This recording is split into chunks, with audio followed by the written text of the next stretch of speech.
I'm not sure we need this.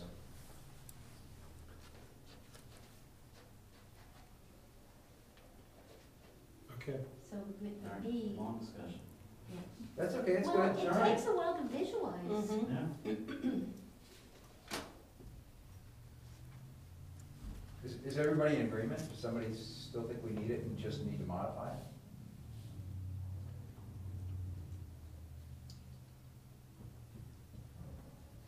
I don't see that we need it. I think we should keep our,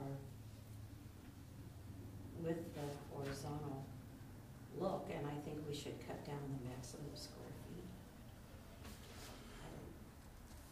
feet. Well, there's not a place in any district where there's a maximum I square mean, the footage of buildings. footprint of The problem with that is that, that would be huge. I mean, if there wasn't infill development, would you really want to say, oh, we don't allow buildings bigger than 25,000 square feet? I don't think you want to do No, that. No. I think you're better off without it. Yeah. Honestly, if you wanna be open to. Okay. Let somebody present Yeah. this.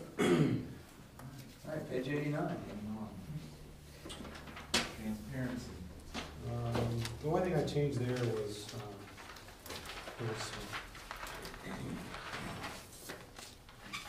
some issues, I don't know what's going on with things I've been reading before, but it just, at the very last one, if you can read it, it says buildings used solely for residential purposes are exempt from the ground floor plan standards requirement because of the, you typically would have more masonry and, you don't want to have to look into people's houses, residential. And then, I did modify under the parking, under C, what it says that the parking could be reduced in the village center if adequate parking is in nearby public parking lots, not put or by, it should be or provided by on-street parking spaces. I mean, if you have an area where you have on-street parking, I mean, then you wanna allow them to get credit for that, you can do that. I'm sorry, on 15.9, the back page is a little stuck there then. On B, Height. I, Height.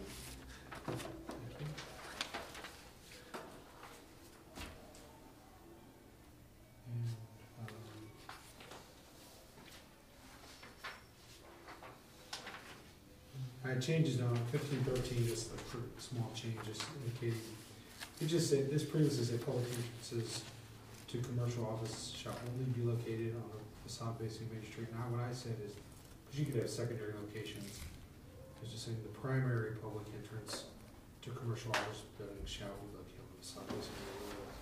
That's a pretty minor change. And, Yeah. I think that's it, except for I do need on the last page on 1514C, I think I need some verbiage from you on that. I don't know what that's supposed to read. I know you have some requirements, so. But that's all I have.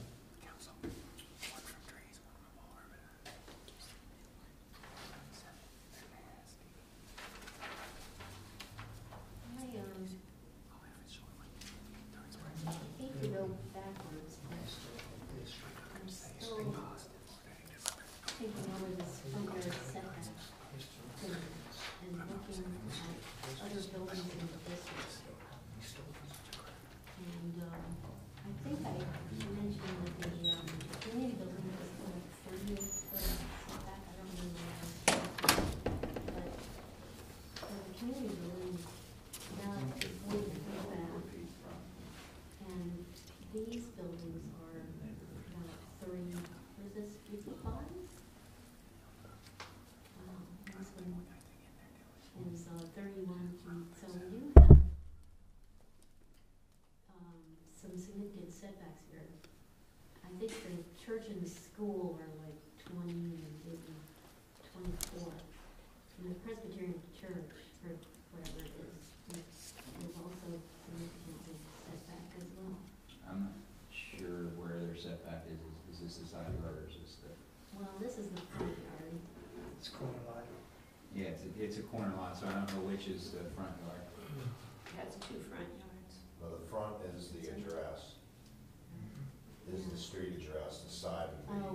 Greenhills, I think, adjacent is side, so. from, yeah, I would think it would be Cromwell. yeah. Okay. That's where the parking, the driveway comes in, Okay. on Cromwell. So, I mean, we do have kind of a mix of conditions here, where the shopping center is more urban and the community building and churches are more suburban oriented. And so, I guess the question is, if we say, maybe we need to qualify the uses here. Yeah, Maximum we front can- setback for all residential, Yeah, I think we just break this down and just put, for residential Churches. buildings is X, for mixed-use building is X, for commercial Mhm. buildings, and then just put for, yeah, all other uses, you know, well, or for civic Commercial. buildings or whatever, civic structures, okay. something like that. Yeah, you may have to, yeah, I guess my point was just that residential and other wasn't Yeah. gonna cover it. Right. Well, yeah, and I guess the only thing I would say on all of those, the area that is where the setback is where they put their pedestrian, or their vehicular uses. And I That's guess from a important- process standpoint, important we got point. about 20 minutes roughly, maybe a little bit longer than Ah, that. okay, So, all right. Oh, is there, I don't wanna rush anybody, I don't wanna rush the process, but I just wanna make sure everyone's aware. Is there a reason why we've included OLR in the village center? What's the theory behind that? That's all I want. The Catholic Church. The Catholic Church. Oh. Is there a reason why we've included? Because it's there, based on comments. And Just curious, because, I mean, I don't- it's not residential, Right. and, also you've got an empty school there, right, which could be redeveloped potentially into something else, either another the way the school, Catholic Church is going, it could be, well, you never know, yeah. it could merge. Or, it could be housing, or it could be, you know, like senior housing, or, So it's the something protection of that whole- else. So it's the protection of that whole. right, it could be redeveloped someday, and then you wanna control how it's redeveloped. Okay, Beth?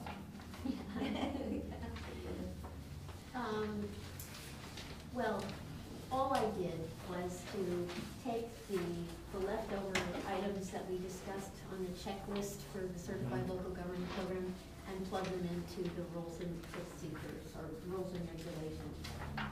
And, I created 4 new articles in your rules and,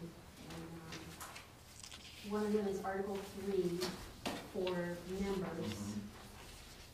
And, that's basically the same language that I had proposed for your charter. And are you in Article 3? Okay. Also, that provision for vacancies on the commission shall be filled within 60 days unless extenuating circumstance require a longer period. And conflict of interest. And, I think in other communities that conflict of interest may be a separate article, I'm not sure, but do you have it somewhere else? Because if you don't, you should have it. I didn't find it anywhere else in your rules and regulations. As far as in the charter or in Ohio Revised Well, Code. it's not in the charter in regard to the planning commission specifically. Right, no, it's not. You're not gonna find it in the high-rise code, it is defined by case law. Yeah. So anyway, I So stuck calling it out it, specifically is I a good stuck it in thing. here, Okay, that's fine. you know, maybe your Okay. attorney will say, well, there's a better place for it. I can but- tell you that it's a question that gets asked all the time. Yeah, You know, we had one the other day, it was like, my husband works for an accounting firm who has done the books for a company that, is a sister company of the applicant. It's like, what do you do with that? Thank you for disclosing, I don't think it's Yeah. material. That's right. yeah, And we needed it for quorum. We were like, it's fine, please Okay. come. all right. The next new article is Article 8, notifications and reporting.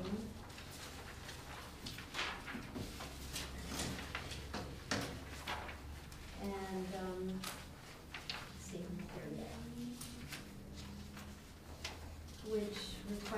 the municipal manager shall in writing notify each applicant of appropriateness and/or designation, it's got a spelling there, of any commission findings and/or decision, and copy of said notification shall be maintained in working file. The notification shall be made within 7 working days, and the context of the notification shall be derived from the official minutes. This, I guess, could be in the code, but it would be pretty clunky. So, and you would do this anyway, probably, but I guess it needs to be spelled out. The municipal manager shall provide a written annual report upon the conclusion of each year for the Ohio Historic Preservation Office and National Park Service. Said report a requirement of certified local government status. The report will include a tally of all requests for certificates of appropriateness, knowing which were approved and which were declined, et cetera, et cetera. The reports will be kept on file and available for public inspection. The next new article is Article 9, consultation and continuing education. This says that at the chair's discretion, you can seek expertise when you consider National Register and other actions that will normally be evaluated by a professional in a specific discipline not represented on the commission. And Section 2, that you shall conduct or encourage members to attend training and educational centers once a year or get consultation from the OHPO. And Article, and is that okay? Okay. And Article 10 is the provision for inventory of historic properties, shall initiate and maintain, typo, a process to identify and inventory historic properties in the village in accordance with procedures approved by the Ohio Historic Preservation Office. I actually put this in the zoning code, chapter, is it 15, subchapter 18? 18. But the reason why it's here is to include the Section 2, the inventory of designated historic properties, including districts, sites, and or structures shall be maintained securely and be accessible to the public, except for archaeological site locations which may be restricted. And I think this did belong in the code. This is more like a housekeeping thing. The historic, and then on the next page, the historic inventory will be updated periodically to reflect changes, alterations, and demolitions. There was one other change that I made that I skipped over.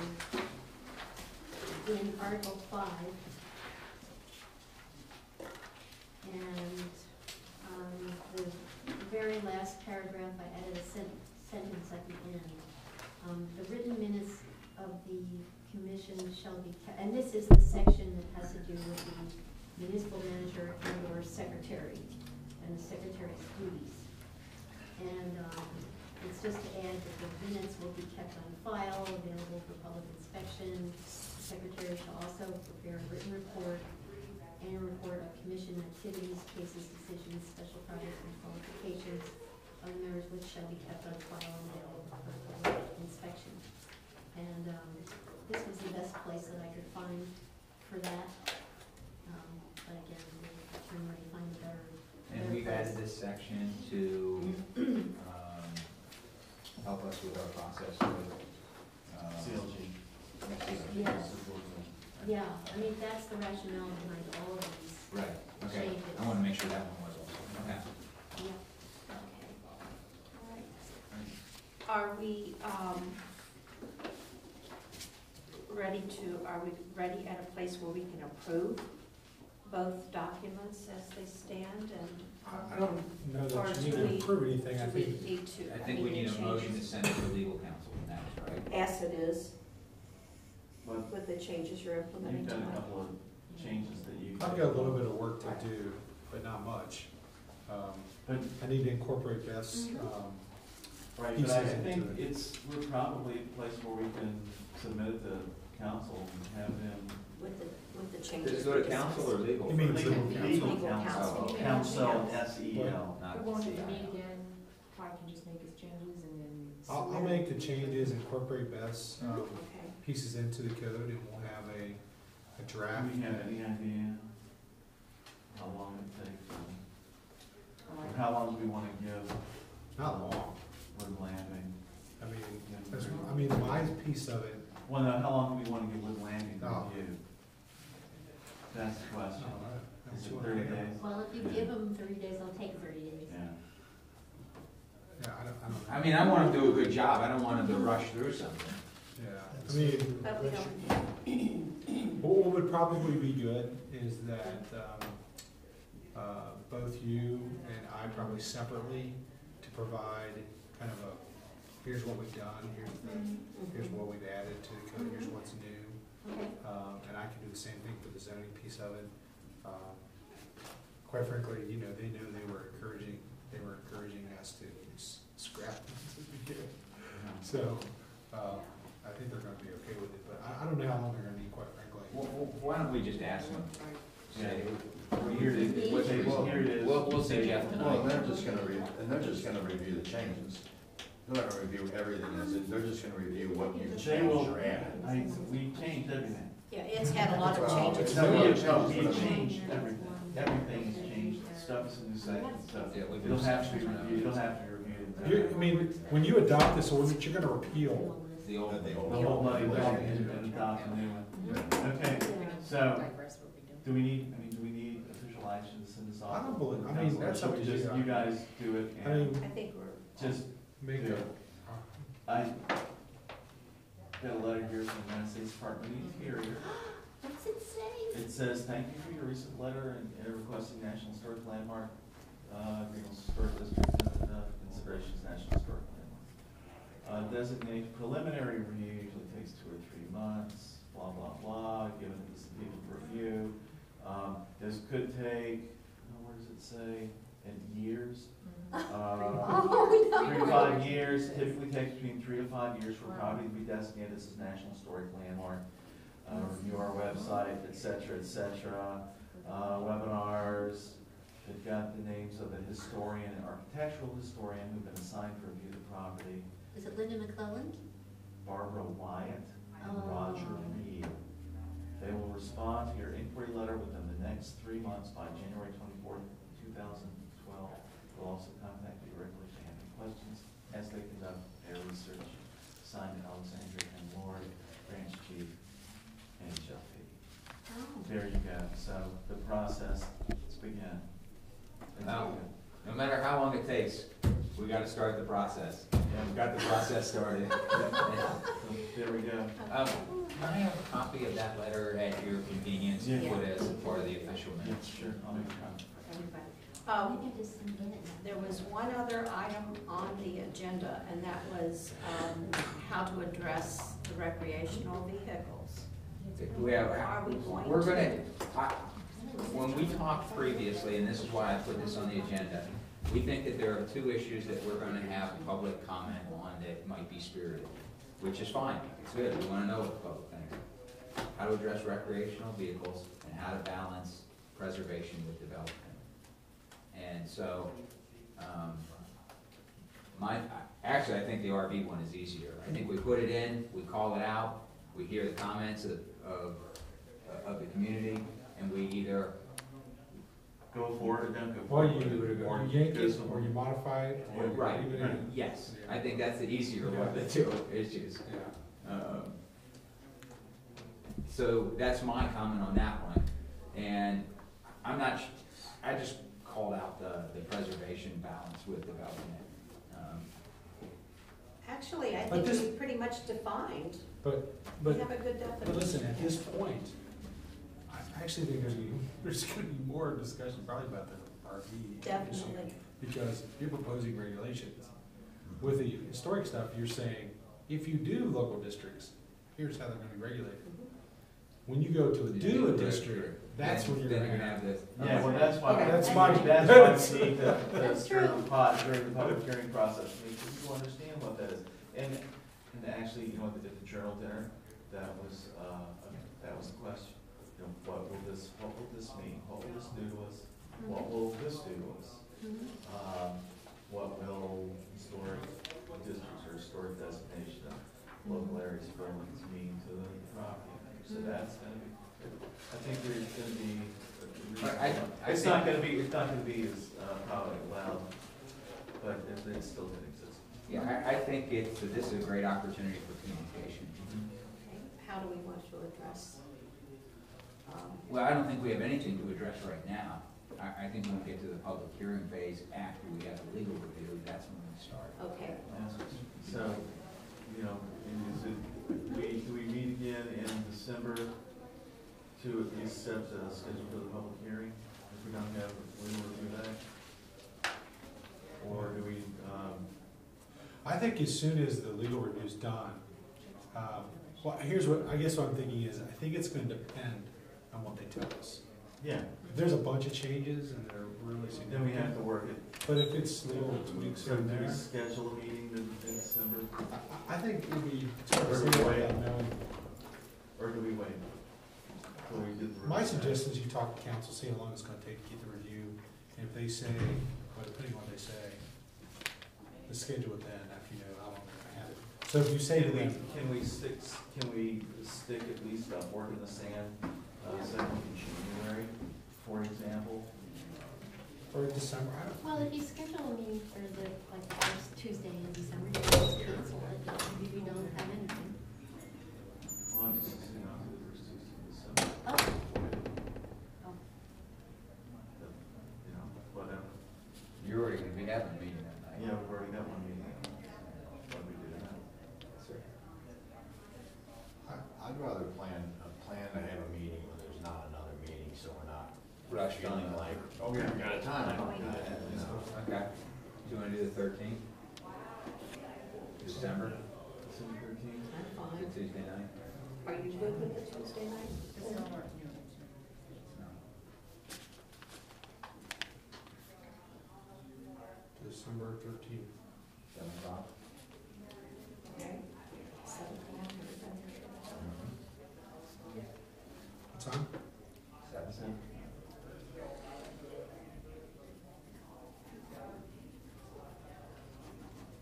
Again, we're going to request the open ranking, We'd like it to be done by then. Well, you're gonna have to give us a few days to get the draft. Yeah. Tell them by the end of November, and then when they squeal a little bit, say you get an extra 2 days. Yeah, Push I them, think- you're paying them, push them. Okay, all right, I guess we're all in agreement on that. Let's move forward then, and we'll have our next meeting on December 13th, pending that everything is ready. And on that, let's, move to adjourn. Do we have a motion? Second, Jason. Yes, you want. Okay, it is 6:50.